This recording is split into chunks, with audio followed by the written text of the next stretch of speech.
पढ़ना तो बुक ही है, पढ़ना तो बुक ही है, तो पढ़े क्या असर, अगर सब कुछ पढ़े तो छोड़े क्या। ठीक है भाई, तो चलो आज इस क्लास में, आज इस सेशन में, एक छोटे से वीडियो में हम ये जानेंगे कि हमें बीएचयू क्लास 6, 9, 11 जो बीएचयू सीएचएस का एंट्रेंस एग्जाम होता है उसके लिए कौन सी बुक को पढ़नी चाहिए, कौन सी बुक को नहीं पढ़नी चाहिए। तो देखो भाई, किसी भी बुक को पढ़ो, क्वेश्चन उसी सिलेबस से आएगा। सिलेबस जो है हर बुक में सेम दिया हुआ है, बट थोड़ा सा डिफरेंट ये हो जाता है एग्जाम ओरिएंटेशन।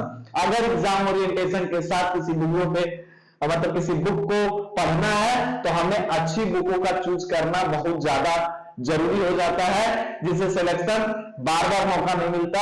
इसी वजह से कम टाइम में ज्यादा जैसे कि ज्यादा कह लो कि प्रोबेबिलिटी लगती है एग्जाम को क्रैक करने की, वो अपनी सही बुक का चूज करना। तो चलो भाई देखते हैं। जैसे मैं बात करूं, पहले तो आप ध्यान दो कि अगर आपको कोई इंफॉर्मेशन चाहिए, कोई भी, जैसे आपको ये अगर लग रहा है कि मैं आज फॉर्म भर पाऊंगा कि नहीं, इस बार का सीएचएस के एग्जाम में बैठ पाऊंगा कि नहीं, ये भी नहीं पता है कि नहीं डेट ऑफ बर्थ क्या क्या होना चाहिए, आपने फॉर्म भरा नहीं पाया, आप पहले से तैयारी में लगेंगे, फॉर्म भरूंगा, एग्जाम करेक्ट करूंगा, बीएचयू सीएचएस में एडमिशन लूंगा, बट हुआ क्या कि एंड में ये हुआ कि आपका फॉर्म ही नहीं भरा पाया क्योंकि डीओबी ओवर एज हो चुका है। इस वजह से इस चीजों पे ध्यान रखते हुए आप अपने डीओबी को पहले से ही जान लें कि आने वाले एग्जाम्स के लिए डीओबी क्राइटेरिया क्या होने वाला है, उन सारी चीजों का। अभी हम बुक की बात करेंगे। जो भी दिक्कत हो, आप मेरा कॉन्टेक्ट नंबर दिख रहा होगा स्क्रीन पे, बाकी मैं 8382011519 ये मेरा फोन नंबर है, आप इस पे बात कर सकते हैं, एसएमएस कर सकते हैं। क्लास 6 के लिए बच्चा जो हिंदी होती है और इंग्लिश जो होती है, इन दोनों में अगर मैं बात करूं तो आपको क्लास 7th 8th की ग्रामर को आपको कवर अप करना पड़ेगा। आप 7th और 8th की ग्रामर को कवर कर सकते हैं। बात समझ में आई क्या? और उसके बाद क्या करेंगे, मैथ्स में आप आरडी शर्मा लगाएं। आरडी शर्मा नहीं लगा सकते तो आप एनसीईआरटी लगा लो, एनसीईआरटी, ठीक है, एनसीईआरटी लगाएंगे भाई। साइंस, जीके, इस सब के लिए हम पढ़ेंगे एनसीईआरटी, है ना। एनसीईआरटी पैटर्न को फॉलो करेंगे, पीवाईक्यू बुक को हाथ में रख करके, पीवाईक्यू बुक को जहन में बैठा करके, इक्वेशन किस तरीके से पूछ रहा है, किस टॉपिक से ज्यादा किससे कम, उससे एनालिसिस करते हुए आपको एनसीईआरटी पढ़ना है, ठीक है ना। और इसमें जो ग्रामर पढ़ना है बेटा, वो 7th 8th लेवल के ग्रामर को पढ़ना है, चाहे वो हिंदी का हो चाहे इंग्लिश का हो। 9th की बात कर ली बाबू, तो 9th में आपको क्या करना है, आपको हिंदी जो पढ़नी है और इंग्लिश जो पढ़नी है वो आपको 8th लेवल तक ये ग्रामर को पढ़ना है। ग्रामर 8th लेवल तक ही आएगा, कोई दिक्कत नहीं है। थोड़ा सा आप इसमें वोकेब को इंक्लूड करेंगे। उसके बाद मैथ्स में आपको आरडी शर्मा पढ़ना है, आरडी शर्मा पढ़ेंगे।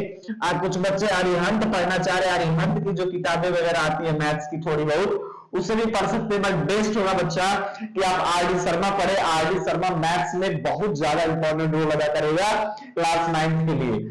साइंस में आप एनसीईआरटी पढ़ेंगे, बट वही बात मैंने कही ना बच्चा कि एनसीईआरटी पढ़ो, बट हाथ में पीवाईक्यू की बुक होनी चाहिए। तो पीवाईक्यू को जहन में बैठाते हुए आपको एनसीईआरटी पढ़नी है, और इसकी भी सोशल साइंस की भी आपको केवल एनसीईआरटी पढ़नी, ठीक है ना भाई। चलो क्लास 9th की अगर बात करूं, सर 9th में तो सर हिंदी भी पढ़ना है, English, physics, chemistry, maths, bio, physics, chemistry, bio, मैं सबको मिला के कहूंगा साइंस। क्या कहूंगा भाई? साइंस कहूंगा।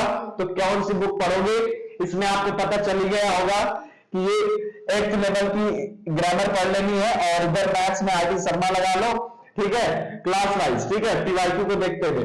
और आपको ये क्या है, एनसीईआरटी पढ़नी है। 6 का भी आपको समझ में आ गया होगा, ठीक है ना। तो चलो 11th की बात कर लेते हैं। 11th में आपको क्या करना है, हिंदी और इंग्लिश में खास करके आपको ग्रामर प्लस वोकेब, क्या, ग्रामर प्लस वोकेब, और वोकेब कौन सी, पीवाईक्यू, वोकेब कौन सी, पीवाईक्यूज, ठीक है भाई, पीवाईक्यूज कर रहे हैं, प्रीवियस ईयर क्वेश्चन पेपर के वोकेब को करना है, ठीक है, और वो भी चैप्टर वाइज करने, जैसे सिनोनिम कर रहे हो तो सिनोनिम को खत्म कर रहा है ऐसे। अच्छा जी, और सुनेंगे इसमें आपको 12th लेवल तक की ग्रामर पढ़ दो, मैं कह रहा हूं 11th का एग्जाम दे रहे हो BHU-CHS का, तो 12th लेवल तक की ग्रामर को पढ़ लो, और खासकर active voice, passive voice, narration, ठीक है, और जितने भी पार्ट्स ऑफ स्पीच है उनकी नॉलेज ये सब कर लो, सब सही हो जाएगा। ठीक है, सेंटेंसेस सीरत, ठीक है, सेंटेंस इंप्रूवमेंट जो आता है वो सारी चीजें भी आती हैं। फिजिक्स के लिए आपको एनसीईआरटी पढ़नी है भाई, एनसीईआरटी पढ़नी है 10th लेवल। 10th लेवल तो क्या कह लो, आपको 12th लेवल तक पढ़ लेना है। 9th 11th 9th की जरूर पढ़नी है, 9th और 11th जरूर एनसीईआरटी पढ़ लेनी है। 12th में ऐसे ही लिख दिया कि थोड़ा हाई लेवल, और इसमें भी आपको एनसीईआरटी पढ़नी है। क्या पढ़नी है? एनसीईआरटी पढ़नी है। इधर से भी आपको एनसीईआरटी पढ़नी है, प्लस पीवाईक्यू को ध्यान देना है, और इसमें केवल आप पीवाईक्यू कर लो, ठीक है, बाकी चीजों पे फोकस करो, बाकी चीजों पे फोकस करो। इधर से पीवाईक्यूज को रट्टा मारो, पीवाईक्यू को कवर करके रखो, पूरे पीवाईक्यू करो। पहले क्या होता है मैं आपको बता रहा हूं, ये कुछ बुक क्राइटेरिया है। मैथ्स में आप आरडी शर्मा फिर से लिख लेंगे, आरडी शर्मा लिख लेंगे, ठीक है, प्लस पीवाईक्यू। आरडी शर्मा को चैप्टर वाइज खत्म करने के बाद आपको पीवाईक्यू करना। मैं बता रहा हूं कैसे चीजें होती हैं।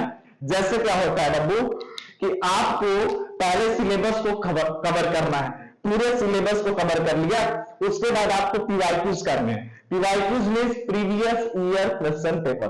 प्रीवियस ईयर का जब क्वेश्चन पेपर करेंगे आप, तो आपको एनालिसिस होगा कि सर इस टॉपिक से ज्यादा क्वेश्चन पूछ रहा है, इस टॉपिक से कम पूछ रहा है। तो जब आपको ये पता हो जाएगा, तो जब आप पढ़ने बैठोगे, रिवाइज करने बैठोगे, क्वेश्चन प्रैक्टिस करने बैठोगे, तो आपको ये समझ में आएगा कि नहीं भाई इस वाले चैप्टर से, इस टॉपिक से ज्यादा क्वेश्चन पूछ रहा है, इससे ज्यादा गहराई से पढ़ना है।